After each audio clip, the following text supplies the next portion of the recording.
This is going to be my last Apex Mobile video if Season 4 is not coming. I'm remaking this video because when I made this first time, I talked about issues and they have to fix this in Season 4. Then they announced Apex Mobile is shutting down. So I'm going to change the topic and talk about why Apex Mobile failed. Some of this are personal opinions and most of it are what happened in the game. So let's begin. The first mistake of Apex Mobile is the studio choice. They chose Lightspeed Studios to make their game. As a guy who played PUBG Mobile for a year straight, 10 to 16 hours a day for no reason, I had a bad feeling about the studio choice because of the issues I faced in PUBG and how long they took to fix those issues and hacker issues. But the beta builds were good. I thought maybe Lightspeed Studios improved in the last 2 years when I switched to COD M. I thought the things are going to be good. Then soft launch and global launch happened and I was right, I guess. It felt like going back to 2017 PUBG Mobile, not gonna lie. The second reason is anti-cheat system. The hacker problem existed since soft launch. I've faced multiple hackers even in soft launch while rank pushing, and we all thought, hey, Apex Mobile definitely has an anti-cheat system. They have it strategically off so people won't data mine and find a way to bypass the anti-cheat. That's why it's not there in soft launch. Then season 1 happened, like 15 days later, you're seeing hackers again, and the rest is history. You guys know what happened. The funny thing is, maybe the anti-cheat system failed, maybe people found a way to bypass all these auto detection and all those things. But manual reports and manual bans also failed. There was a famous guy called ANSI or ANC1, I don't know how to pronounce it.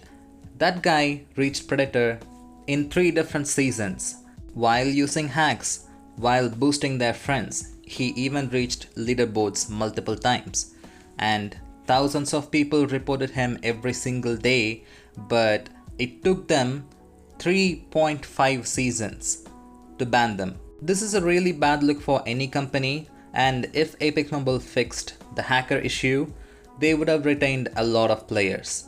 The third reason is marketing. They failed miserably there.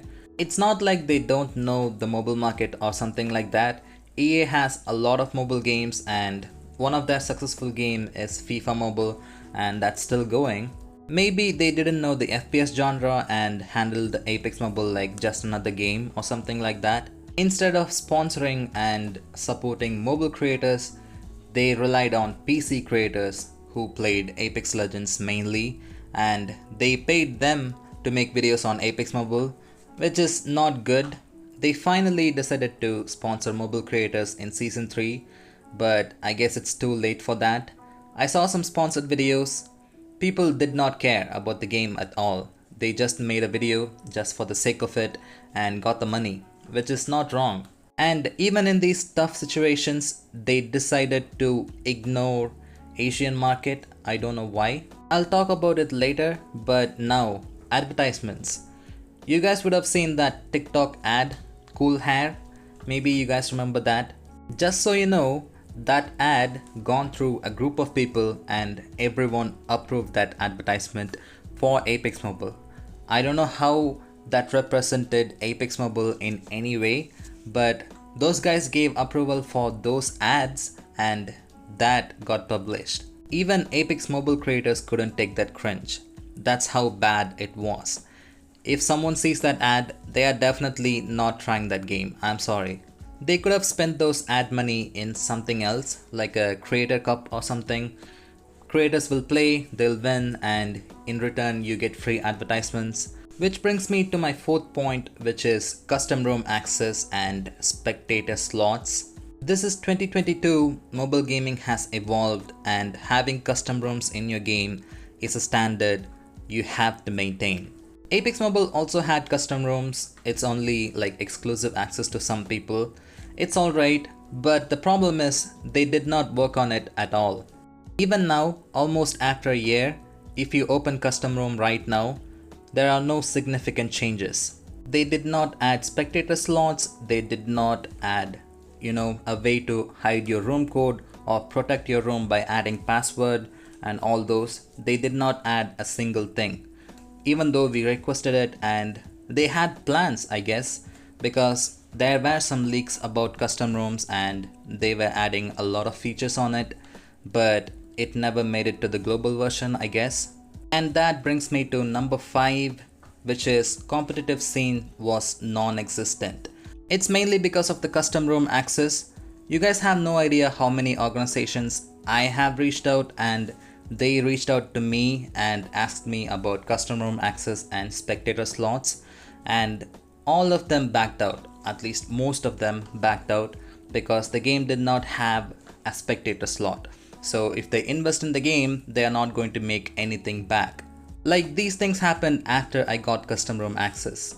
Before that, some big orgs in India wanted to host tournaments for Apex Mobile because BGMI is banned. Apex Mobile seemed like a really good game. You guys know Apex is BR done right, and they wanted to make it big in India. They reached out to EA for custom room access. EA straight up said no, it seems. I really want to take these things seriously, but when it comes to big organizations, most of the time you get only one part of the story, so I'm not going to take this seriously, but it happened. And personally, I've seen in front of my eyes a lot of organizations didn't want to invest in Apex Mobile because of the custom room access and spectator slots. Number 6, maybe you can take this as my personal opinion, but EA ignored Asian market completely. India didn't even have a server when the game launched, even though the first beta test happened here. And I'm pretty sure not a lot of big creators got sponsored here. Maybe it's because of the BGMI contract or something like that, but that did not happen. Even Apex Mobile CCs, who supported the game since beta 1, even they didn't get sponsored, including me. I'm not saying they should sponsor every creator in India or Asia or something like that.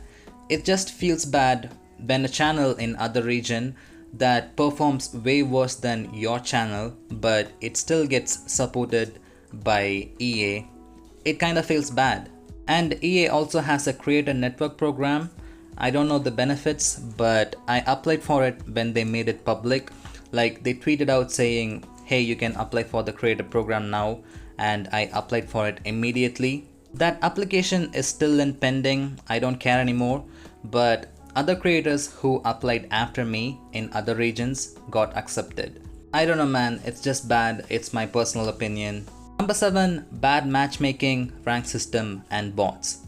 When people saw this game for the first time, they thought this game takes a really high skill, and when you win something or when you reach the top rank, you're going to feel like you accomplished something. But people gave up quickly when they found out they were going against bots a lot. The game had a really bad matchmaking system. It would actually put a gold player against a predator player that's like 3 or 4 ranks higher. And it only got worse. It did not improve at all.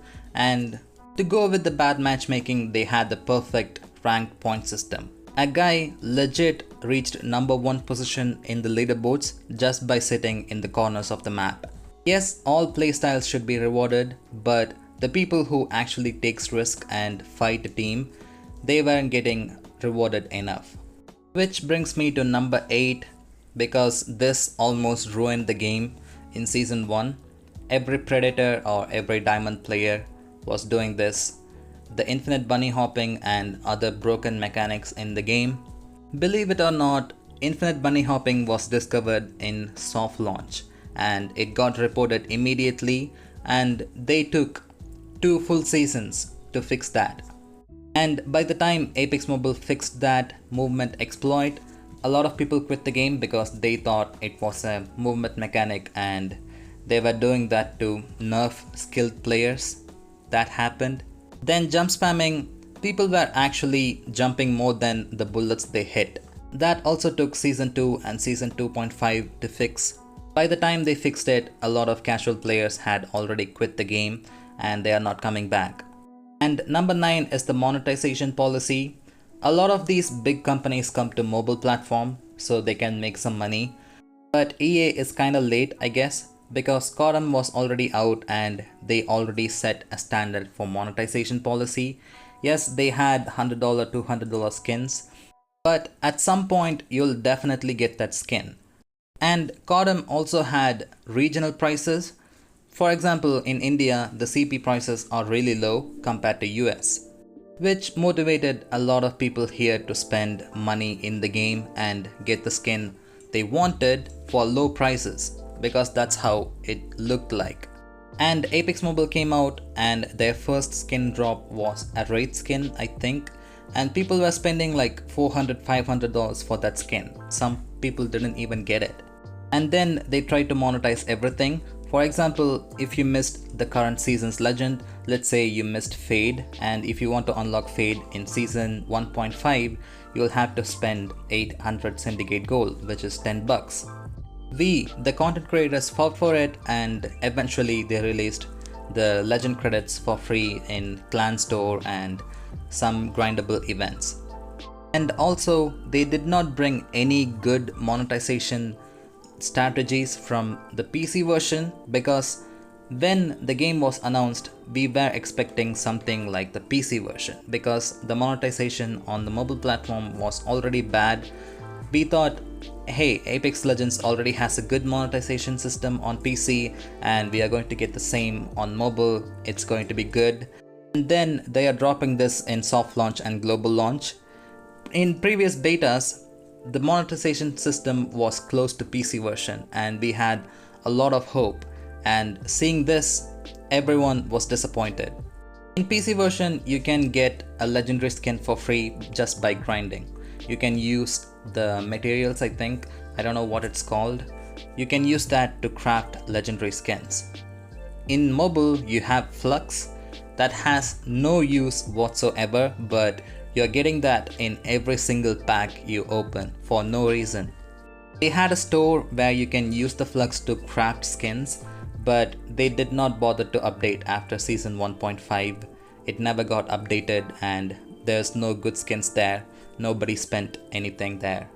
Which brings me to my final reason, which is the lack of content.